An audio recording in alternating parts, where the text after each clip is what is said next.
যে জীবনে সেজদা নাই, যে জীবনে গোলামি নাই, যে জীবনে নামাজ নাই, যে জীবন জানে না কোরআন কেমনে পড়ে, আহা, যে জীবন জানে না আল্লাহ কি, আখিরাত কি, হালাল হারামের পার্থক্য বোঝে না। 30 বছর সুদের ব্যবসা করে, 20 বছর ধরে ঘরে রঙিন টেলিভিশন চলে, 5 বছর 10 বছর ধরে কোনোদিন সত্য কথা বলে না।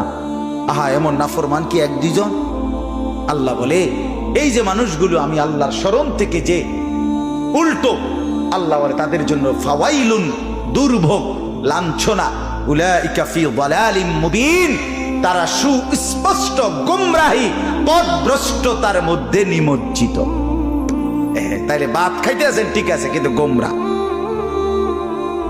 গুমজান ঠিক আছে, কিন্তু নামাজ, জিকির, বন্দিগি, আল্লাহর ইবাদত, হালাল হারামের পার্থক্য, কোরআনুল কারীমের তিলাওয়াত, দিন মোতাবেক চলা, এটা যার নসিব হয় নাই, আল্লাহ বলেন সে